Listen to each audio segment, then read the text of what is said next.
இந்தாங்கம்மா, உங்களுக்கு பிடிச்ச சீத்தாப்பழம் வாங்கிட்டு வந்திருக்கேன். வாங்கிக்கோங்கம்மா. எனக்கு ஒன்றும் தேவையில்லை, அதையும் உன் பொண்டாட்டிக்கிட்டே கொடு.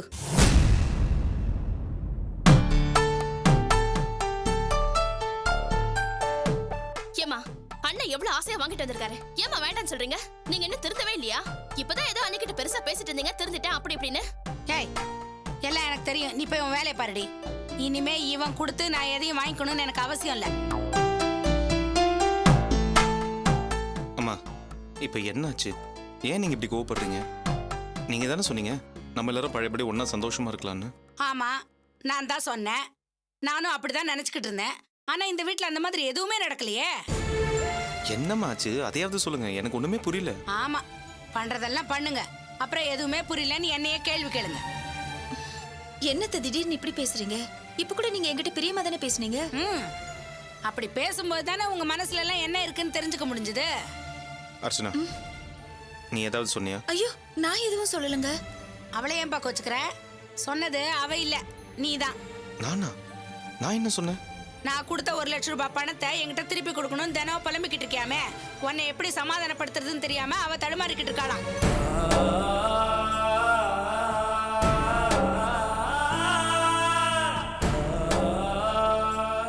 ஏண்டா, நீ உன் மனசுல என்னடா நினைச்சுக்கிட்டு இருக்க? நான் கொடுத்தா நீ அதை திருப்பி தந்தே ஆகணுமா? நான் என்ன உனக்கு கடனா கொடுத்துருக்கேன், இல்லைன்னா நீ தான் என்கிட்ட வட்டிக்கு வாங்கியிருக்கியா? எங்களை எல்லாம் அடுத்தவங்கள நினைக்கிறதுனால தானே உன் வாயிலிருந்து இப்படி ஒரு வார்த்தை வந்திருக்கு. ஐயோ அம்மா, அப்படிலாம் ஒன்றும் கிடையாதும்மா. இது உங்க பணமா இருந்தா பரவாயில்ல. இது பாவம், அந்த பொண்ணு ரேவதி கஷ்டப்பட்டு நடிச்சு சம்பாரிச்ச பணம். அது திருப்பி கொடுக்கறது தானே நியாயம். என்னடா ரேவதி பணம்? நீ என்ன வாசு, ராணி, ரேவதின்னு பிரிச்சா பாத்திருக்க? இந்த கையால நீ இந்த குடும்பத்துக்காக எவ்வளவு உழைச்சு கொடுத்துருக்க. என்னமோ பெருசா ரேவதி பணம்னு சொல்ற. நீ இல்லைன்னா ரேவதி இன்னைக்கு வாசுவோட கொடுத்துற பண்ண முடியுமாடா? காணாம போன ரேவதியை தேடி கண்டுபிடிச்சு கூட்டிட்டு வந்து 2 பேரையும் ஒன்னா சேர்த்து வச்சதே நீ தானடா. ஏண்டா, நான் கேக்குறேன், சிவா பொண்டாட்டியோட நகையை யாருக்காகடா நீ அடமான வச்ச? வாசுவோட வேலைக்கு பணம் கட்டணும் தானே? அவன் அதை காப்பாத்திக்க தெரியாம கோட்டை விட்டுட்டான். நியாயமா பார்த்தா அது வாசு கட்ட வேண்டிய கடன் தான்டா. இத பாருப்பா, நீ மறுபடியும் கடனை கொடுக்கணும் அது இதுன்னு பேசினேன்னா என்னால தாங்கிக்க முடியாதுப்பா. எனக்கு மனசு ஒடிஞ்சு போயிடும்.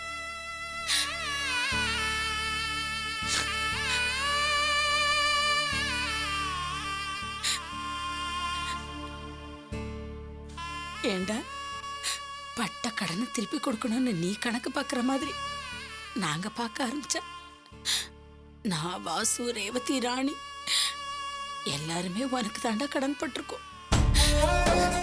ஆமாடா செல்வம், இந்த கடனை இந்த ஜென்மத்தில் அடைக்க முடியாதுடா. இது பாரு, ஒன்னு சேர்ந்துட்டு நம்ம எல்லாருமே எப்பவுமே ஒன்னா இருப்போம்டா. தயவு செஞ்சு நீ வேற நான் வேறெல்லாம் பிரிச்சு பார்க்காதடா. உன்னை விட்டா எனக்கு வேற யாருடா இருக்கா?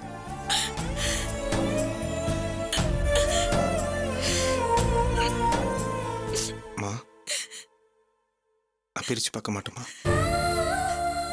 இதுக்கு மேல அந்த மாதிரிலாம் பேச மாட்டேன். நீங்க அழாதீங்க.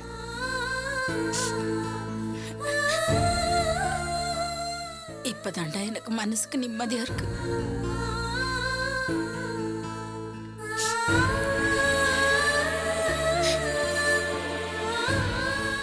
கொடுப்பா,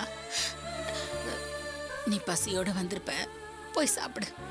அம்மாடி, அவனை கூட்டிட்டு போய் சாப்பாடு போடு.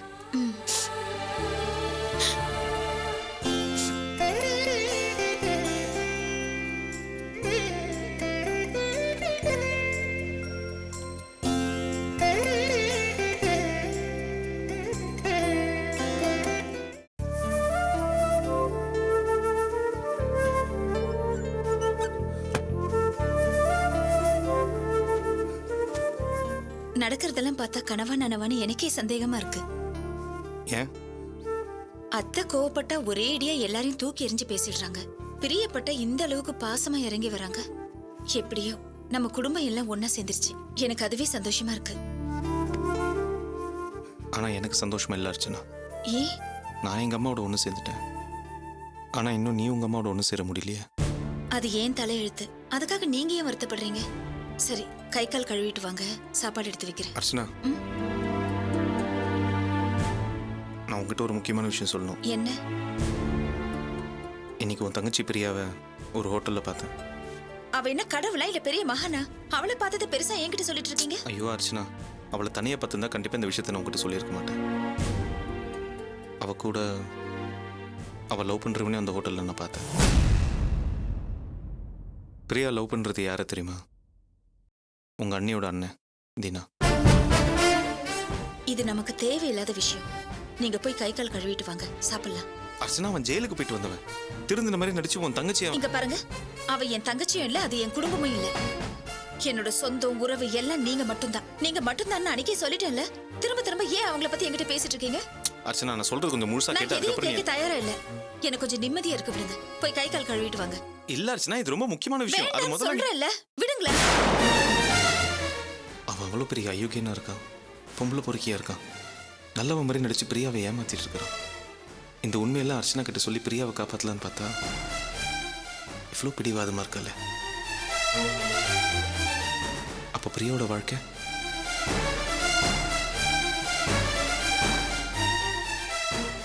என்ன யோசனை? இத பாருங்க, அவளை பார்த்த விஷயத்தை யாருக்கிட்டையும் சொல்லாதீங்க. அவளை பார்த்ததையே மறந்துருங்க. அதான் நம்ம எல்லாருக்கும் நல்லது. புரிஞ்சுதா?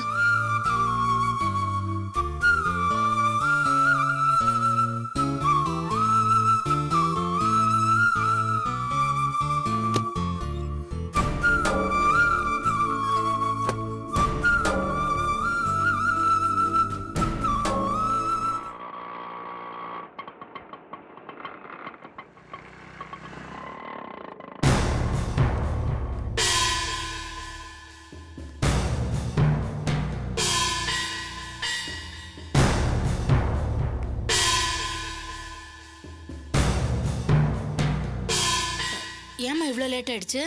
அம்மா வீட்டுக்கு போயிட்டு வராத. அப்பவே நினைச்சேன் நீ அம்மா வீட்டுக்கு தான் போயிருப்பேன்னு. சரி, அந்த கம்பெனிக்கு போனியா? அவங்க என்ன சொன்னாங்க? அந்த கம்பெனில அக்ரிமெண்ட்டை காரணமா காட்டி நாளைக்கு ஷூட்டிங் வந்து நடிச்சு கொடுத்தே தான் ஆகணும். இல்ல பிரச்சனை பெருசாகி பேப்பர்ல வேற விதமா நியூஸ் கொடுப்போன்னு மிரட்டுறாங்க அத்தை. ஐயோ, இப்போ என்ன செய்யறது? சரி, இந்த விஷயத்தை நீ உங்க அப்பா அம்மா கிட்ட சொன்னியா? உங்க அப்பா என்ன சொன்னாரு? சொன்ன அத்தை. அப்பாவும் கம்பெனிக்கார சொல்ற மாதிரி கேளு, வாசுகிட்ட அப்புறமா சமாதானம் பேசிக்கலான்னு சொல்லிட்டாரு. எனக்கு என்ன செய்யறதுனே தெரியல அத்தை. ஐயோ, எனக்கும் என்ன செய்யறதுன்னு புரியலையேம்மா. இந்த வாசு வேற குரங்கு பொடி மாதிரி சொன்னதை புரிஞ்சுக்கவே மாட்டேங்கிறானே. என்னம்மா, இப்பதான் வந்தியா? ஆமா மாமா. சரி. ரேவதி, எனக்கு ஒரு யோசனை தோணுது. என்ன அத்தை? பேசாம உன் விஷயத்த செல்வத்துக்கிட்ட சொல்லி அவனை விட்டு வாசுகிட்ட பேச சொல்லாமா? வேணா அத்தை. ஏம்மா இப்படி சொல்ற? செல்வத்துக்கிட்ட சொன்னா அவன் பேசுற விதத்துல பேசி எப்படியாவது வாசு மனசை மாத்திருவான். இந்த பிரச்சனைய சுமூகமா தீர்த்து வச்சிருவான். இல்ல அத்தை, ரொம்ப நாளைக்கு அப்புறம் எல்லா பிரச்சனையும் முடிஞ்சு இப்பதான் நம்ம எல்லாரும் ஒண்ணா இருக்கோம்.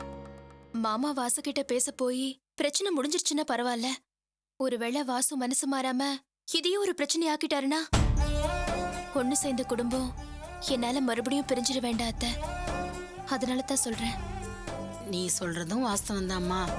அப்போ நான் இந்த பிரச்சனை எப்படி சரி பண்றது? அதான் அத்தை, எனக்கும் புரியல. நாளைக்கு ஷூட்டிங் வேற போயாகணும்.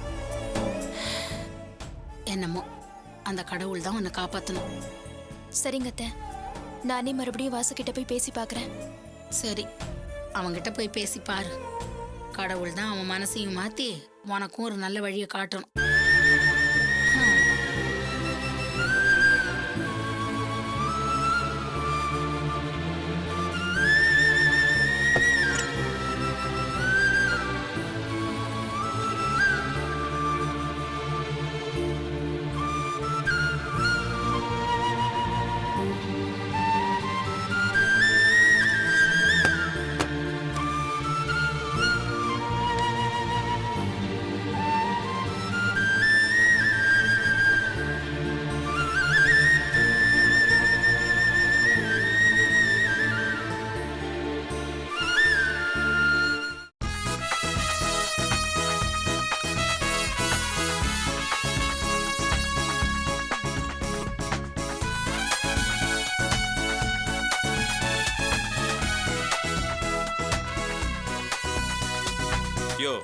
எத்தனை மணி கால் ஷீட்டுக்கு எத்தனை மணிக்கு வருவீங்க? இல்ல சார், அது வந்து கொஞ்சம் டிராஃபிக்கா போச்சு. யோ, நேத்து ஈவினிங்கே உனக்கு ப்ரோக்ராம் சொல்லியாச்சுல? இதை வந்துடுறேன் சார், சீக்கிரம் வந்துடுறேன் சார்.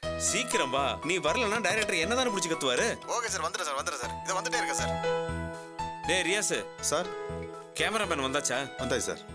சரி நீ போய் காஸ்டியூம்ஸ் எல்லாம் ரெடியா இருக்கான்னு செக் பண்ணி வை. Okay, சீக்கிரம் போ. ஹலோ, சீக்கிரம் வாங்கப்பா.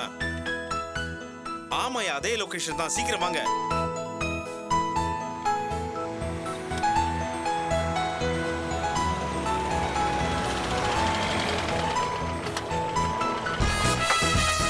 Good morning sir. Good morning sir. Good morning sir. Cameraman வந்தாச்சா? வந்துட்டார் சார். Artist car அனுப்பிச்சாச்சா? இன்னும் இல்ல சார். மணி என்னையாச்சு? என்னையா பண்ற? கார் அனுப்பாம? சார் நேத்து நீங்க அவ்வளவு தூரம் சொன்னீங்க, ஆனா அவங்க எதுவுமே பதில் பேசாம போயிட்டாங்க. அவங்க வருவாங்களா மாட்டாங்களான்னு கூட தெரியல. அதான் நீங்க வந்ததுக்கு அப்புறம் உங்களை கேட்டுட்டு. என்னென்னையா கேட்க போற? ஆர்டிஸ்ட மாத்திர மாதிரி இருந்தா நேத்தே ஆல்டர்னேட் சொல்லிருக்க மாட்டானா? அந்த ஆர்டிஸ்ட வச்சு தான் இந்த ப்ராஜெக்டே கமிட் பண்ணிருக்கேன். No compromise. போய் கார் அனுப்பு, அவங்க கண்டிப்பா வருவாங்க. இன்னும் என்னையா யோசனை? இன்னைக்கு ஷூட்டிங் வரலனா என்ன நடக்கும்னு சொல்லிருக்கேன்ல? அவ கண்டிப்பா வருவா. போய் கார் அனுப்பு. Okay sir. ஆர்டிஸ்டுக்கு கார் அனுப்பாம ஷூட்டிங் அரேஞ்ச் பண்ணிக்கிட்டு இருக்க. ஷூட்டிங் முடிட்டு உன்னை வச்சுக்கிறேன். முதல்ல போய் ஃபோன் பண்ணியா? போயா. Okay sir. Come girls. Okay sir. Had your breakfast? Scene papers are ready? Ready sir. Okay.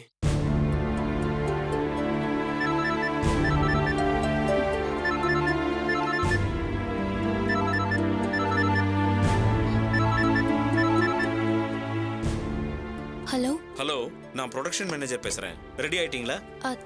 Sir, அது வந்து சீக்கிரம் ரெடி ஆகுங்க மேடம். கார் அனுப்பிச்சிருக்கேன். 20 மினிட்ஸ்ல வந்துரும். லேட் பண்ணிடாதீங்க மேடம். டைரக்டர் வந்தாச்சு, உங்களுக்காக தான் வெயிட்டிங். சார்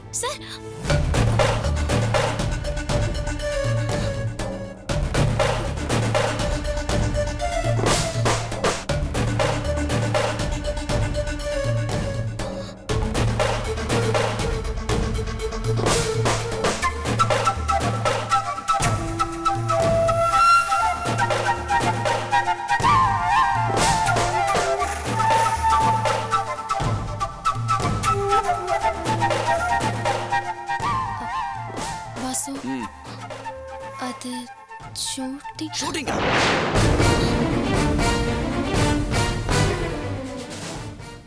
மேனேஜர் ஃபோன் பண்ணாரு, கார் அனுப்பிட்டாரா? எனக்காக எல்லாருமே ஷூட்டிங்ல வெயிட் பண்றாங்களா? நான் தான் என் முடிவை நேத்தே சொன்னல. திரும்ப திரும்ப என்கிட்ட வந்து அந்த டாபிக்கே பேசாத. தயவு செஞ்சு என் நிலைமைய புரிஞ்சுக்கோ வாசு. நைட் இதை பத்தி உன்கிட்ட பேசலான்னு தான் நினைச்சேன்.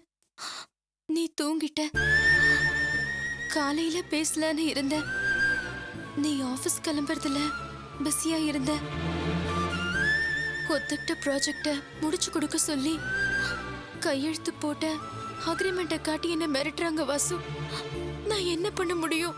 எனக்கு எந்த விளக்கமும் தேவையில்லை. யார் மிரட்டத பத்தி கவலை இல்லை. எனக்கு நீ என் பொண்டாட்டியா மட்டும் வீட்ல இருக்கணும், அவ்வளவுதான். வாசு. டேய், ஏண்டா நீ இப்படி மறந்து பிடிச்சு பேசினா பாவம் இந்த பொண்ணு என்னடா பண்ணா? இவ என்ன இஷ்டப்பட்டா நடிக்க போறா? அன்னைக்கு இருந்த சூழ்நிலையில உன்னை காப்பாத்துறதுக்காக பணம் தேவைப்படுச்சு. இவ நம்ம நிலைமையை புரிஞ்சுக்கிட்டு கஷ்டத்தை தீக்கிறதுக்காக தானே நடிக்க போன. இப்போ இவ நிலைமையை நீ புரிஞ்சுக்காம இவளை கஷ்டப்படுத்தினா என்னடா அர்த்தம்? இத பாருமா, இந்த விஷயத்துல யார் என்ன சொன்னாலும் நான் கேட்கவே மாட்டேன். ஏன் முதலாளி சொல்லி நான் கேட்கல? போமா. இத பார், நீ கேமரா முன்னாடி போய் நடிச்ச, அதோட என்ன மறந்துடு. என்னோட வாழ்ற வாழ்க்கை முக்கியமா இல்ல உனக்கு நடிக்கிறது முக்கியமா?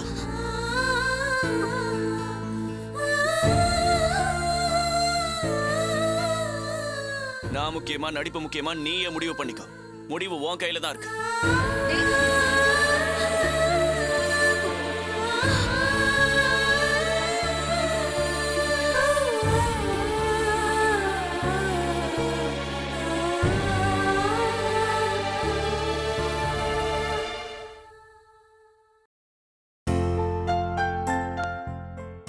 இன்னொன்னு வைக்கட்டா? போதா, நீ ஒன்னே ஒன்று சாப்பிடு. மோனிகா, டிஃபன் சாப்பிட்டாச்சா? கிளம்பலாமா? எங்க? ஸ்கூலுக்கு. ஸ்கூலுக்கு எதுக்குமா? நீ தானடி நேத்திக்கு ஃபோன் பண்ணி சொன்ன, ஏதோ மொபைல் பிரச்சனை, பேரண்ட்ஸ் வந்து ஹெட்மிஸ்ட்ரஸை பார்க்கணும்னு சொன்னாங்கன்னு சொன்ன. நேத்து ஃபோன் பண்ணப்ப நீங்க வர முடியாதுன்னு சொல்லிட்டீங்கல்ல, அப்புறம் நான் அன்னைக்கு ஃபோன் பண்ணேன். அண்ணி வந்து என் ப்ராப்ளமை சால்வ் பண்ணிட்டாங்க.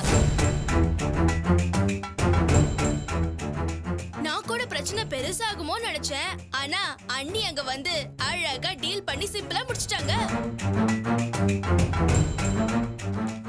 எங்க ஹெட் மிஸ்டர்ஸ் மத்த மிஸ் எல்லாம் அண்ணி இங்கிலீஷ் பேசுற ஸ்டைல பார்த்து ரொம்ப ஆச்சரியப்பட்டாங்க.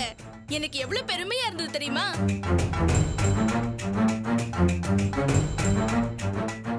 மோனிகா, என்னவோ ஸ்கூல்ல மொபைல் பிரச்சனை உங்க அண்ணி வந்து சால்வ் பண்ணிட்டாங்கன்னு சொல்ற. அதை கேட்டதும் பாரு உங்க அம்மாவோட முகம் எப்படி மாறிடுச்சு. ஆக்சுவலா என்ன நடந்தது? அப்பாடா, இப்பவாவது என் பிரச்சனை என்னன்னு கேட்டீங்களே. அப்பா, என் ஸ்கூல்ல மொபைல் கொண்டு வரக்கூடாது ஸ்ட்ரிக்ட்டா ஒரு ரூல் இருக்கு. ஆனா என் ஃப்ரெண்டு எஸ் மோனிகா யாருக்கும் தெரியாம மொபைல் எடுத்துட்டு வந்துருவா. பேக்ல வச்சு யாருக்கும் தெரியாம பேசுவா. நேத்து திடீர்னு மொபைல் ஸ்குவாட் வந்துட்டாங்க. அவ மொபைல் எடுத்து என் பேக்ல போட்டா போல இருக்கு. ஸ்குவாட் கிட்ட நான் மாட்டிக்கிட்டேன். டிஸ்பிளேல மோனிகாங்கிற பேரை பார்த்துட்டு எங்க ஹெட் மிஸ்டர்ஸ் பேரண்ட்ஸ் கூட்டிட்டு வர சொன்னாங்க. எவ்வளவு சொல்லியும் கேட்க மாட்டேன்னு சொல்லிட்டாங்க. அதுக்கப்புறமா தான் மம்மிக்கு ஃபோன் பண்ணேன். அவங்க வரல. அண்ணா இருக்கிற பிஸில அவனும் வர மாட்டான். உங்களை கூப்பிட்டா நீங்க தேவையில்லாம அட்வைஸ்லாம் பண்ணுவீங்க. அதான் அன்னைக்கு ஃபோன் பண்ணி கூப்பிட்டேன். அண்ணி வந்து ஃபோன் நம்பரை வச்சு அது ஏன் மொபைல் இல்லன்னு எல்லாருக்கும் புரிய வச்சுட்டாங்க. அது மட்டும் இல்லாம ஹெட் மிஸ்டர்ஸ் கிட்டயும் மத்த மிஸ் கிட்டயும் இங்கிலீஷ்ல பொளந்து கட்டிட்டாங்க. அம்மா வந்திருந்தா அதெல்லாம் முடியுமா?